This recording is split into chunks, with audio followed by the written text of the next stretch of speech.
Halo semuanya, baik lagi dengan saya dan kali ini kita akan membahas mengenai sejarah Pancasila sebagai negara dan bagaimana sih implementasi Pancasila pada negara Indonesia.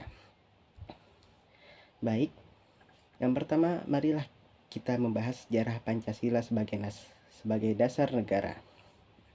Pada tanggal 1 Juni merupakan salah satu hari penting dalam kalender bangsa Indonesia.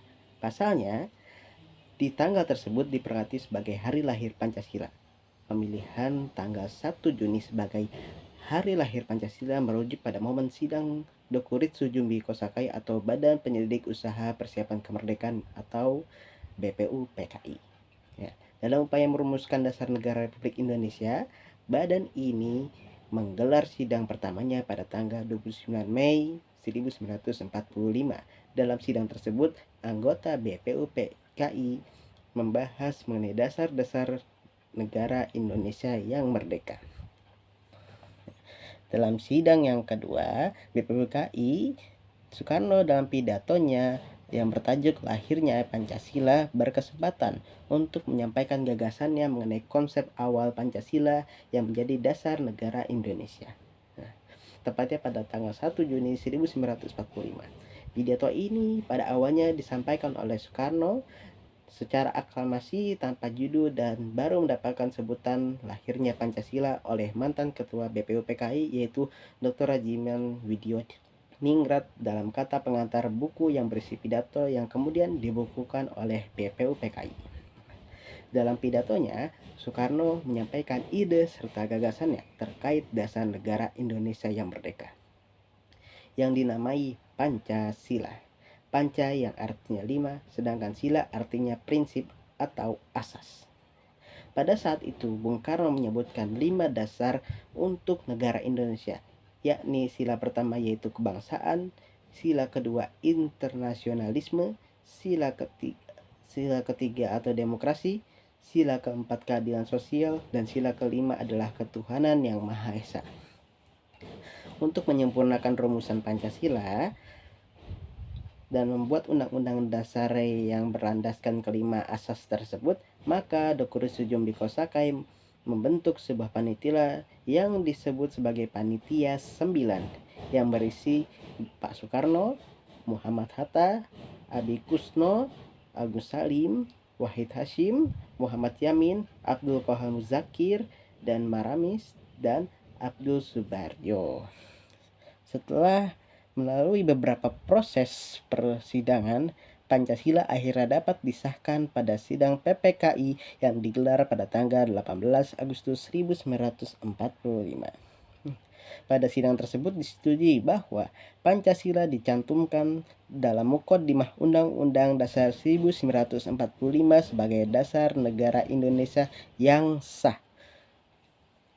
Itulah sekilas sejarah lahirnya Pancasila yang perlu untuk kita ingat, tapi tidak hanya untuk diingat saja pada hari lahir Pancasila, namun merupakan momen yang mengenang, menghormati, sekaligus menghargai pejuang pendiri bangsa yang merumuskan dasar negara kita. Sebagai generasi penerus, bangsa harus dapat memaknai Pancasila sebagai dasar negara dan sebagai landasan berperilaku dalam kehidupan masyarakat. Baik, selanjutnya kita akan membahas mengenai penerapan nilai-nilai Pancasila dalam kehidupan sehari-hari. Seperti apa ya?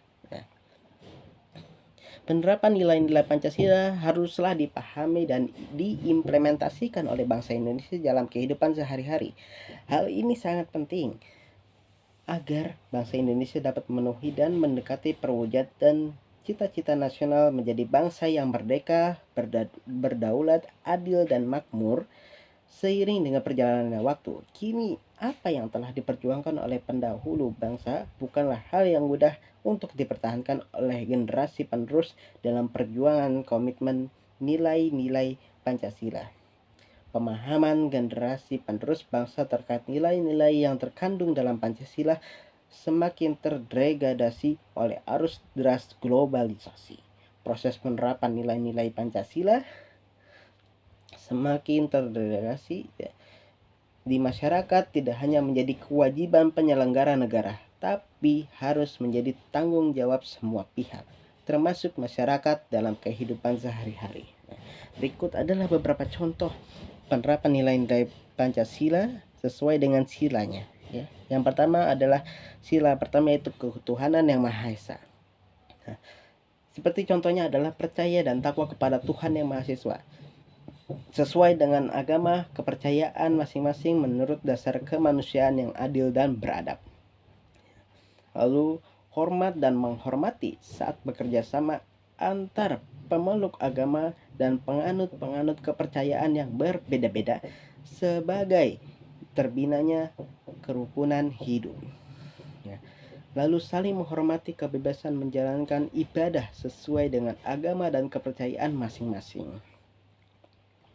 Lalu kita ke sila kedua, yaitu kemanusiaan yang adil dan beradab. Nah, contohnya adalah pengakuan persamaan derajat dan martabat, serta hak dan kewajiban di antara sesama manusia tanpa membedakan suku, ras, agama, dan status sosial. Lalu mengembangkan sikap tenggang rasa dan tidak semena-mena terhadap orang lain. Lalu menjunjung tinggi nilai-nilai kemanusiaan dan serta dalam melakukan kegiatan kemanusiaan. Lalu berlanjut ke sila yang ketiga, yaitu persatuan Indonesia. Nah, dalam nilai-nilai ini kita dapat mencontoh, yaitu menerapkan persatuan, kesatuan, kepentingan, serta keselamatan bangsa dan negara di atas kepentingan pribadi atau golongan. Lalu rela berkorban demi kepentingan bangsa dan negara, menjaga kedaulatan bangsa Indonesia, bangga menjadi bangsa Indonesia dan bertanah air Indonesia, menjaga ketertiban dunia yang berdasarkan kemerdekaan, perdamaian abadi, dan keadilan sosial. Lalu mengembangkan persatuan Indonesia atas dasar Bhinneka Tunggal Ika. Lalu berlanjut ke sila yang keempat, yaitu kerakyatan yang dipimpin oleh hikmat kebijaksanaan dalam permusyawaratan perwakilan. Contohnya seperti mengutamakan kepentingan negara dan masyarakat, tidak memaksa kehendak orang lain kepada sesuai dengan keinginan kita, lalu mengutamakan budaya musyawarah dalam mengambil keputusan yang mufakat, lalu bermusyawarah sampai mencapai konsensus atau kata mufakat diliputi dengan semangat kekeluargaan. Lalu selanjutnya adalah nilai yang terakhir, yaitu nilai keadilan sosial bagi seluruh rakyat Indonesia. Nah, contoh atau sikap yang bisa kita ambil dari nilai ini adalah bersikap adil terhadap sesama manusia, sesama masyarakat Indonesia, lalu menghormati hak-hak orang lain, lalu menolong sesama manusia, lalu menghargai orang lain, melakukan pekerjaan yang berguna bagi kepentingan umum dan bersama. Ya, seperti itulah macam-macam contoh penerapan nilai Pancasila dalam kehidupan sehari-hari. Lalu kita masuk ke materi yang terakhir, yaitu Pancasila dalam perspektif dan toleransi agama. Toleransi sendiri dapat diartikan sebagai sikap saling menghormati, menghargai, dan membiarkan pandangan maupun kepercayaan yang berbeda atau bertentangan dengan diri sendiri. Sedangkan toleransi dalam beragama sendiri mengandung makna yang sikap saling menghargai antar pemeluk agama.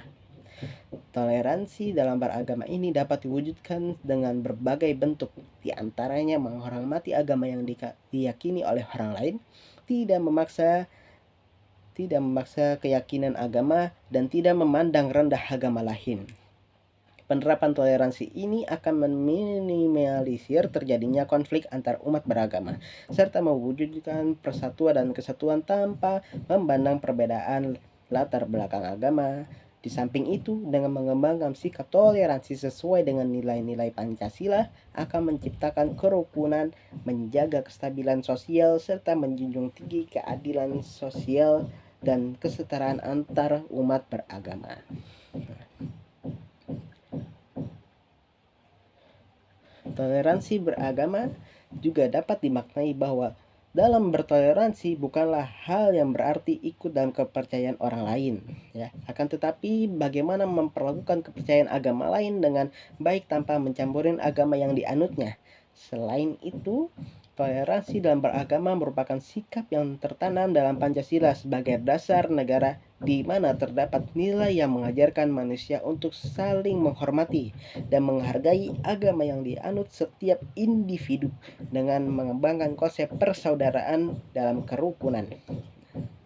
Dalam membangun toleransi tersebut, warga negara Indonesia dapat membentuk forum atau organisasi untuk berdiskusi bersama mengenai masalah yang timbul dari adanya perbedaan. Berkaitan dengan hal tersebut, Pancasila sebagai ideologi bangsa mengandung nilai-nilai luhur yang dapat diaktualisasikan dalam kehidupan sehari-hari, dalam dijadikan pedoman dalam kehidupan berbangsa dan bernegara. Nilai-nilai luhur Pancasila tercermin pada setiap butir dari sila pertama hingga sila kelima. Pada sila pertama mengandung nilai ketuhanan, keagamaan, dan keadilan. Dalam aktualisasi dapat dilakukan dengan menghormati setiap perbedaan keyakinan seseorang dan menunjukkan sikap toleransi antar umat beragama. Setiap perbedaan keyakinan seorang dapat menunjukkan sikap toleransi antar umat beragama. Selanjutnya, sila kedua mengandung nilai mengenai cara menghormati orang lain meski berbeda-beda. Cara penerapannya adalah dengan menanamkan sikap toleransi terhadap sesama, bersikap adil, menghormati harkat dan derajat manusia sebagai itu makhluk Tuhan yang Maha Esa.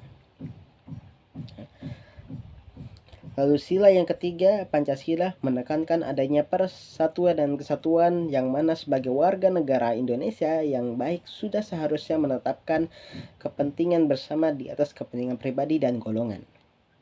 Nah, dalam implementasinya dengan cara menciptakan kerukunan melalui tolong-menolong, bergotong royong terhadap sesama dan gotong royong. Pada sila keempat memiliki nilai bahwa semua manusia mempunyai hak dan kewajiban dan kedudukan yang sama sebagai makhluk ciptaan Tuhan. Pada sila ini mengimplementasikannya dengan cara menerima pendapat yang berbeda dengan kita, tidak saling menghina dan tidak saling memaksa kehendak. Terakhir, sila kelima menekankan bahwa manusia memiliki kedudukan yang sama di mata hukum tanpa memandang suku, ras, agama, dan lain sebagainya. Implementasi sila kelima ini dengan berlakunya adil, tidak berbagi terhadap sesama, dan berperan aktif dalam kegiatan sosial dan saling membantu satu sama lain hingga terciptanya kerukunan antar umat beragama di seluruh wilayah Indonesia. Baik, sekian dari saya. Semoga apa yang disampaikan oleh saya pada video ini dapat bermanfaat bagi seluruh orang yang menyaksikannya. Wassalamualaikum warahmatullahi wabarakatuh.